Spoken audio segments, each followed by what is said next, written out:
Okay, kung alam naman natin yung interior angle sum theory ng triangle. So, yung angle A plus angle B plus angle C is equal to 180. Interior angles yon. So, may mali ako kanina.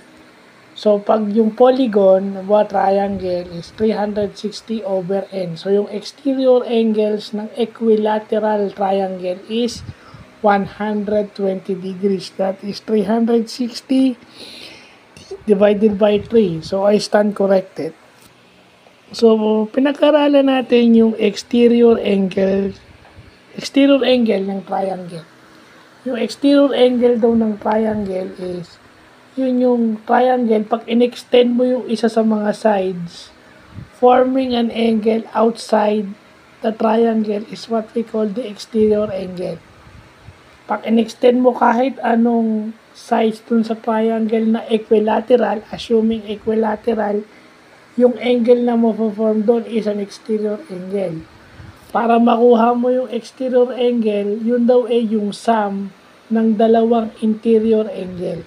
So, ibig sabihin, yung dalawang interior angle na magkatabi, o kahit anong angle doon, basta nasa loob, interior nga nasa loob ng triangle, pag inad mo sila, that is what you call the exterior angle.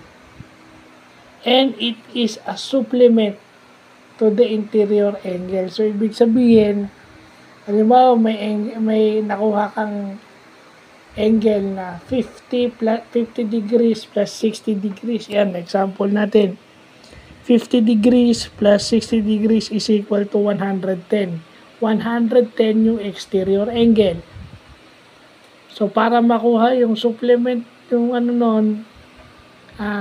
siya yung may given na 50, 60, tsaka 70. So, yung 50 at tsaka 60, pag inad mo yun yung 110. Pag inad mo yung 50 tsaka 60, yun yung 110, yun yung exterior angle. Pero pag inad mo dun sa 70, it is 180. So, ibig sabihin, supplementary siya doon sa isang angle na nasa loob. O kumbaga linear pair, partner siya sa isa sa angle na nandun sa loob kasi ang sum nila is 180. So, ganun lang kasimple yun, di ba? Alam na natin yung interior angle sum. Ngayon naman yung exterior angle sum ng triangle para kumpleto. At natutunan natin na linear pair pala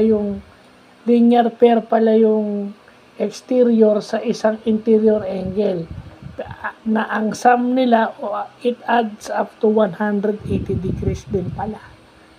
So, hindi nawala sa 180 yung triangle, no? So, yun lang pa.